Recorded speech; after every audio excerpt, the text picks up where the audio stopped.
What's up? What's up? What's up, my mind your money business folks? It's me yet again with another video. And as you can see by the title, is why don't nearly half of Americans have any investments? While I find it very important to talk about the stock market and investing, I also want to talk about why aren't most people investing and also provide insight and what you can start doing to invest. You can't only just talk about the problems. You can't just only talk about what people are doing to make money. You need to talk to those who are looking for solutions and answers on what they need to do, or find out why they're not doing it in the first place. That's the key, because life is a game, is what I have come to realize. And I remember reading a book called The Game of Life by Florence Scovel Shinn, I think that's her name. But she talks about how life's a game. It's all about how you play it. It's all about how you see it, interpret, understand things around you. Because if you don't learn how to play life, life will play you. And you don't want to play by someone else's rules. And that's what I see happening. Once you get control of your mind and start minding your business, minding your money business, you will forever be distracted and not doing what needs to be done to better yourself. And you will forever be a victim. And that's coming from me, right? I'll just leave it at that. But why don't nearly half of Americans have any investments? So Janus Henderson survey exposes lack of education, generational divides, and gender gaps in investing behaviors. And this is an article that was posted on Investment News October 9th of this year. And it's not a long article. It's very short, right? So let's get into it. New research from global asset manager Janus Henderson underscores a significant gap between Americans' financial aspirations and actions, with nearly half saying they have no investment assets whatsoever. The findings detailed in companies' risky business. What makes you invest or not? Report found 48% of Americans do not hold any investment assets, underpinning that is a very real struggle to engage with investment products due to various factors, including a lack of understanding and competing financial obligations. And those competing obligations will probably be bills and debts. And there's a reason why most Americans don't understand they don't understand investing, because it's not taught to us. Everything else is taught to us. Things that we learn in school prepares us for the workplace. And those companies that we work for and those banks that we keep our money in, they're investing our money. And we're making money for these companies, these same companies that we work for. And there's nothing wrong with it. I'm not complaining. I'm just explaining to you how I see it. And those companies are spending millions and millions of dollars advertising and selling their products. They're on the stock market, the New York Stock Exchange, every day, making millions and billions of dollars daily, while the average person goes to work, come home, spend their money, get into debt, so on and so forth. Either way, according to the report, 30% of those not investing pointed to a lack of knowledge about how to invest as a primary reason. Why is this not being taught? Why? Why are so many people in debt when we live in the richest country in the world?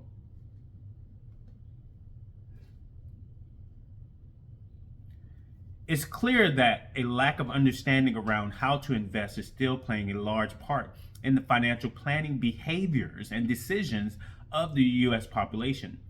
Ben Rizzuto, wealth strategist at Janus Henderson, said in a statement, So if you have no, no understanding or no knowledge about investing, you will not be prepared for retirement. You won't. You will not be prepared, people. There's no way to plan for something you don't understand or participate in. And it's the reason why so many people can be against so many different things in the US, citing those are the reasons why they don't have what they need, because you were first never taught that you needed this. Second, when you started to hear about it, you paid no attention to it. Third, you thought that you could do whatever you want to do. You can live your best life now and plan later, and then later comes and you still don't have anything. So the onus is still on the individual, right?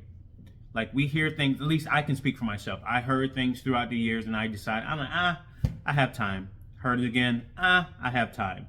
So it's like that story. I'm getting off subject here, but it's a story I remember hearing about this guy who was very religious, was in a boat, his boat sank, and he was waiting on God to come save him.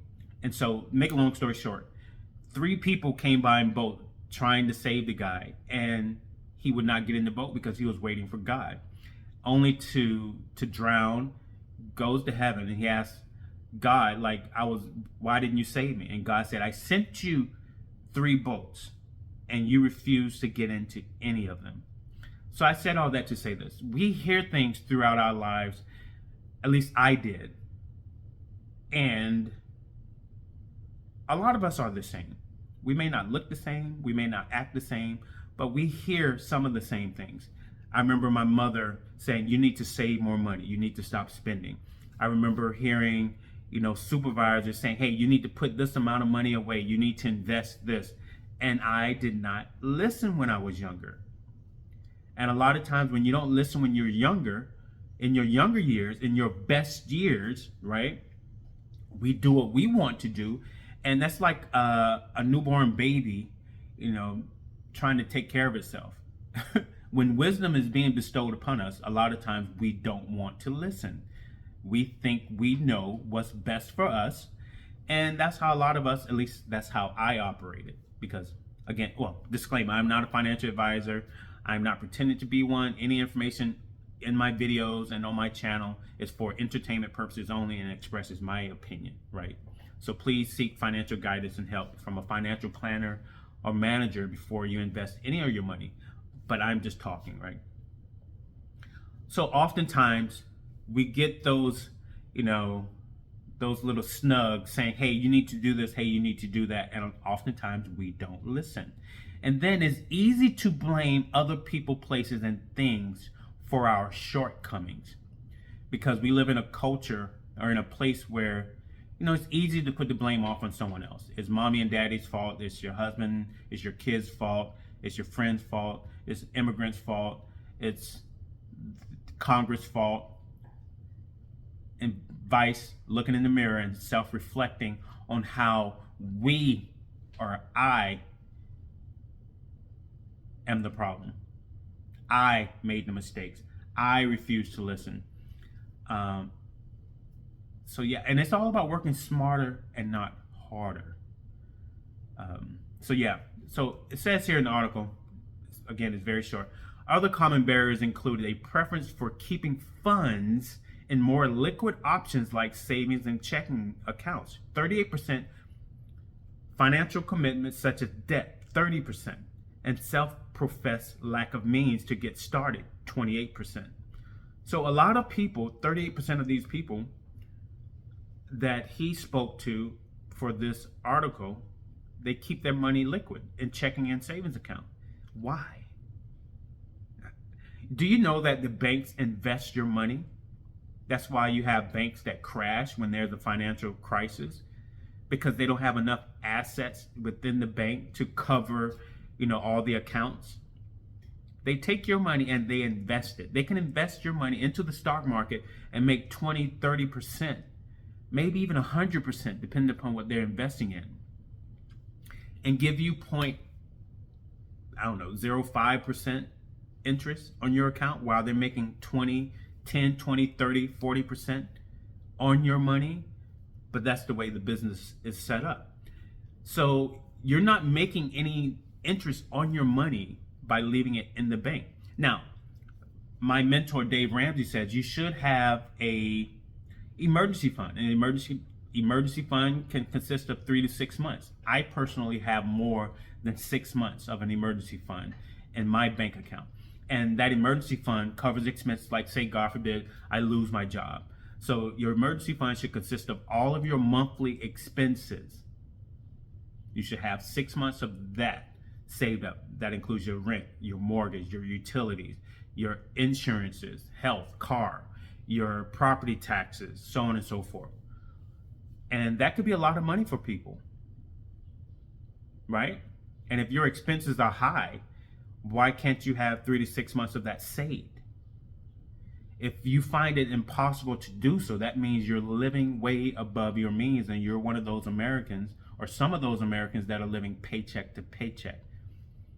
Why? Because society tells you to. They tell you to live in this neighborhood, buy this house, drive this car, go to this school, send your kids to this school, enroll them into these programs, apply for this credit card, go on these trips, create all of this debt that keeps you bonded. And Dave Ramsey says debt is like slavery. You are a slave to your debtor. And if you don't pay your debt, they will come repo your car. They will foreclose on your home. They will cancel your insurance. So you have to maintain control of your life because it's a game.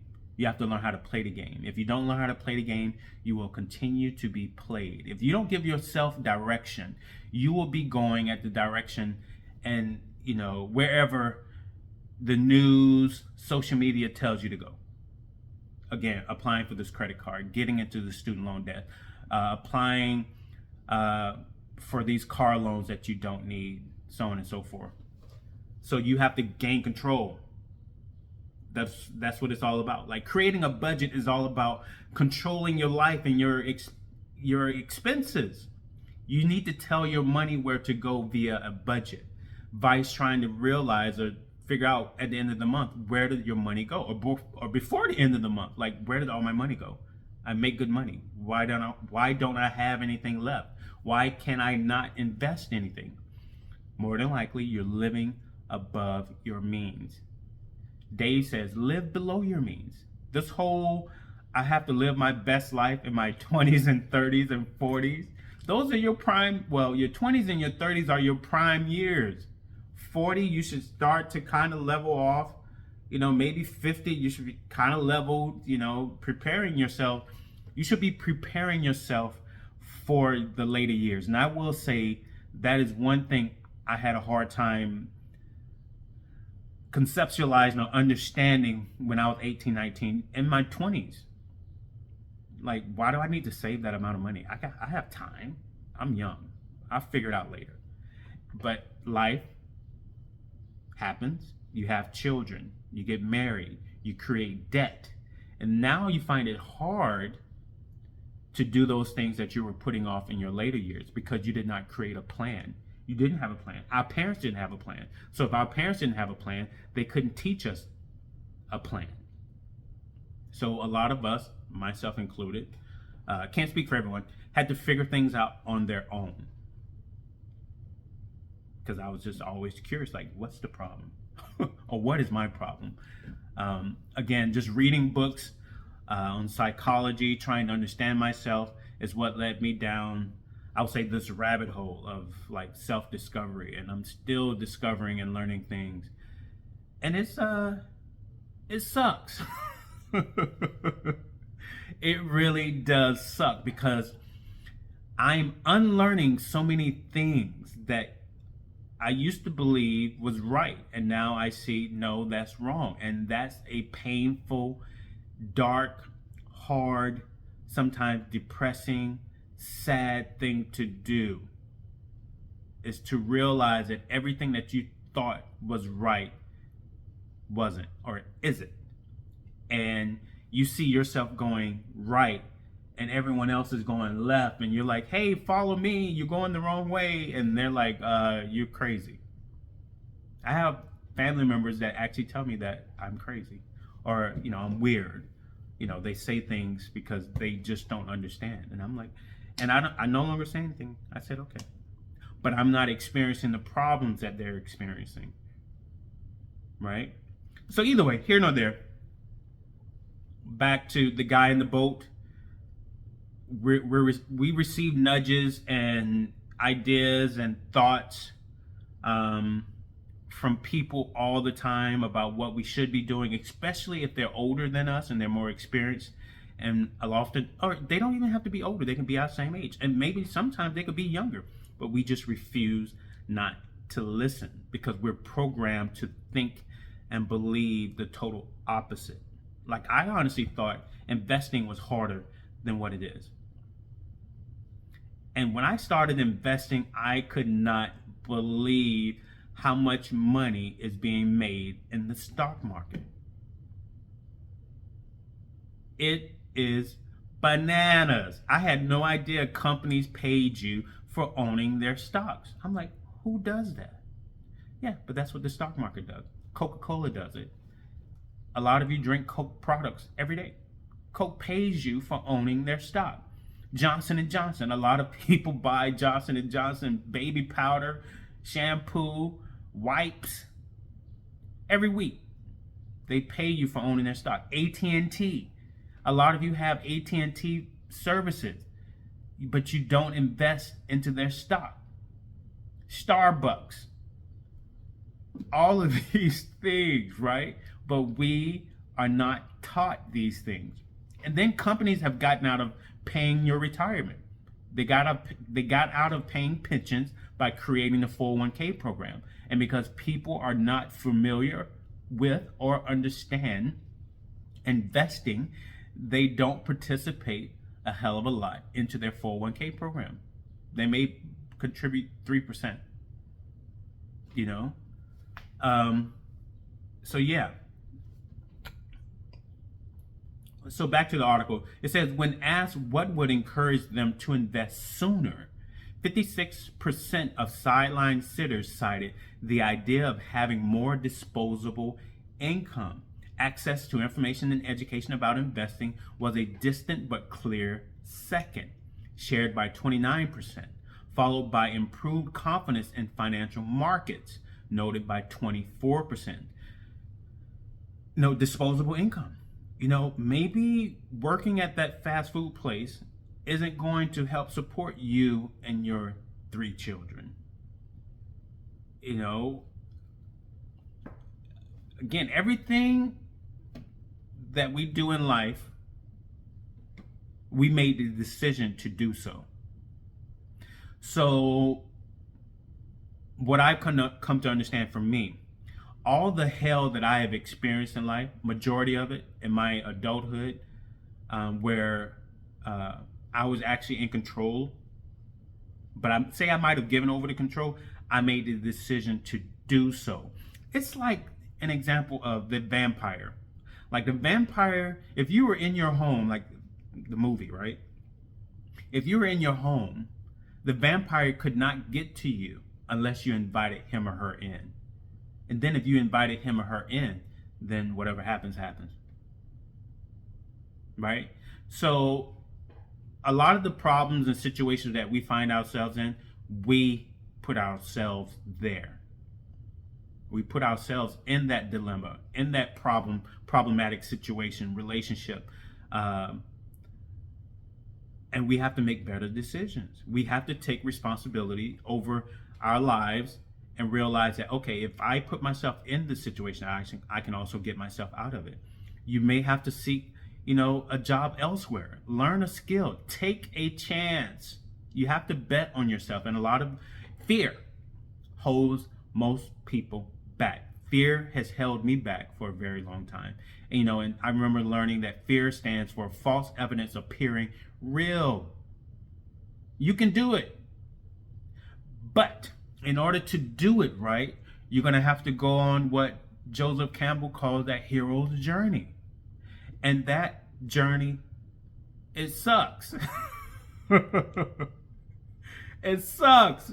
Just think, even if you're not happy with where you are in life, you're so used to things being the way that they are, even though it sucks. But sometimes we will sit there and wallow in that misery because that is all that we know, and that is all that we feel as though we deserve. But no, so trying to change your mindset is it's a battle. I call that the real Armageddon. It happens here in your mind. It's a battle, people, because your old programming, it's like the software in your brain. You're programmed to think one way, and now you're trying to change the way that you're thinking. It's like a drug addict or alcoholic. You're addicted to that way of being. You're addicted to that drink. You're addicted to that high, and trying to come off of it or trying to change your mindset. It's a battle, people. It's a war. Because all you have to do is go outside, and you can find so many people that are doing all the wrong things that you're doing, even though you want to change. And so it's like, why change? Everyone else is doing it. So then you stop. You start. That's just how it is. But you have to gain control of your mind, because everything and everyone is trying to get control of this. Hear what I tell you. Everything and everyone is trying to get control of it, whether it be music. They want you to love that song so you can buy more of that product, or you can go to those tickets to go to the concert. They spend millions and billions of dollars on commercials and product selling because they're trying to get you to want and buy that product. They're trying to tap into your mind and your emotions to make you feel like you need this thing. Like a relationship, a person can manipulate you and make you feel a certain type of way. That alcohol makes you feel. You have to gain control of that. If not, any and everything will have control of you except for you. So just remember that. So it says the survey also found other reasons to be optimistic about future participation. Yeah. Oh, but the disposable income, let's go back to the 56% sit on the sideline because of the disposable income. Get another job, get a side hustle. You have to do that. You have to take some type of responsibility. Then it says 29% talked about not having the education. That is true. It's not being taught in most schools, from a young age, like math, English, so on and so forth. So you have to seek the education. You can go online. There's many videos that are talking about investing. When I decided to get out of debt, I listened to Dave Ramsey every day. It became a part of my life. Again, the problem is majority of people are not listening to that type of information. And we all want to feel like a community and a group, and we all want to have the same understanding. We all want to feel, like family. And so it sucks when you have a different understanding of things and you start to make changes in your life that's improving it. But then there are so many other people that are doing the total opposite. So you feel like you're all alone. But that's okay. You're not alone. But that's how the world makes you feel. And then it says 24% doesn't have confidence in the market. Just know that the market goes up and down. But research has shown over 100 years, the U.S. stock market had brought back at least 10% returns. Yeah, we might have had a recession in 2007, 2008 with the housing market. We might have had a drop in the market, when COVID hit. There's always a correction because the market is all about numbers. It's numbers, it's companies, it's money. The top 1% owns about 50% or more of the stock market, so they can manipulate things. It's a game, right? But you have to play. So just understand that you don't have to totally understand the market. But say if you invest into an S&P 500 ETF like I do, SPLG, you don't have to invest in it. There's many others. Charles Schwab has some. Fidelity has some. The S&P 500. Vanguard has some. you can just invest in that. Again, over the last 100 years, the S&P 500 stock, which consists of 500 of the largest companies in America, has brought back 10% returns. You don't get 10% returns from your bank account or your money being in a bank. Also, invest in real estate. Invest in assets that are going to appreciate over time.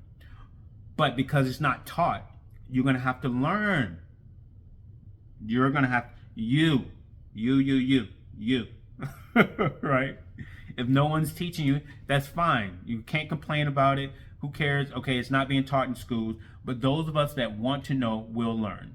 And those that just want to complain and be professional victims, is what I call them, they will continue to complain and be victims. So it says here, I'm almost done. Like I said, the survey also found other reasons to be optimistic about future participation. 46% of respondents shared a desire to invest in the future, and 22% plan to start within the next 3 years. I would say you need to start now. There are many ways to start now. If you're living in a house that's taking like 30 or 40% of your monthly income, sell the house or find a cheaper house. It's okay. The problem is we worry too much about other people and what their thoughts are of us. Most people don't care. They really don't care. I believe they don't care because it's your situation. If you live in a big house and you're trying to show off and you're driving a nice car and you have $700 to, I think the average car payment in the US is like $735 and some are $1,000. So if you want to continue to drive those expensive cars at a depreciating asset and you're living paycheck to paycheck, just to impress who? Who are you impressing? When you're not putting any money away for your kids' college fund, or you're not putting any money away into your investments, you don't have an emergency fund, you don't have any control of your money, you're impressing no one. So yeah, you need to start now. Lower your debt to income ratio. Get rid of those expensive car payments. Move out of that house that's taking over 50% maybe of your monthly income. Lower your debt to income ratio. Live on less than you make. Slow and steady wins the race, people.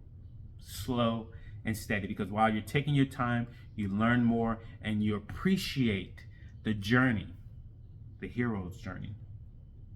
Okay, still there remains a generational divide, with 33% of Gen Z non-investors stating that they never intend to invest, and 17% delaying plans indefinitely.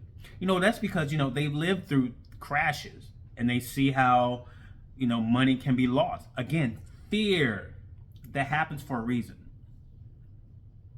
It's like, be careful what you ask for. Say you want to become an avid investor, you want to create riches, but just know, just like how that story where God said he sent the guy the boat, those 3 boats, and he refused to get in.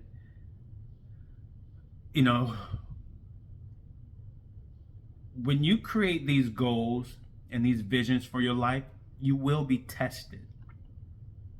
That's why you have to be careful what you ask for, because you just might get it. But can you handle it? Because life is going to test you. Like Dave Ramsey says, when you start to get out of debt, you put away $1,000 for an emergency fund and you throw everything else at your debt. You call it the debt snowball, right? You pay off the lowest to largest debt, so on and so forth. He said life is going to happen. It's like as soon as you save that $1,000, something happened. A tire goes out and it's going to cost you $200 to get a new tire. So, or the hot water heater goes out or the stove goes out. Life happens. And to me, that's the universe, God, spirit, whatever you want to call it, testing you. Like, okay, do you really want to be debt free? Let's test you. Will you give up? Do you really want to stop drinking? Do you really want to stop doing drugs? Let's test you to see how strong-minded you are. And you may fall short. You may stop, but you have to start again, because life will continue to test you. Per my opinion, because that's what's happened to me. So it says here on the plus side, three quarters, 74% said they would consider using a financial advisor ahead of other generations. Yeah. Find someone that knows this is what they do. It's like I'm not going to an auto mechanic, if I need dental work done. I am not going to a bank manager if I'm looking to get my tire changed. No, you go to the professionals. If you're not confident in yourself and learning this information and investing your money properly, consult with a financial advisor. Talk to your HR when it comes to your 401k plan, and they may tell you, hey, you're going to have to contact Charles Schwab. They're the managers, and you may have to talk to one of them. If you need to set up an individual IRA or set up stocks, find a financial advisor. Google is your friend. Okay. It also says the survey also highlighted gender disparities in investment behavior, with only 40% of women holding investments compared to 65% of men.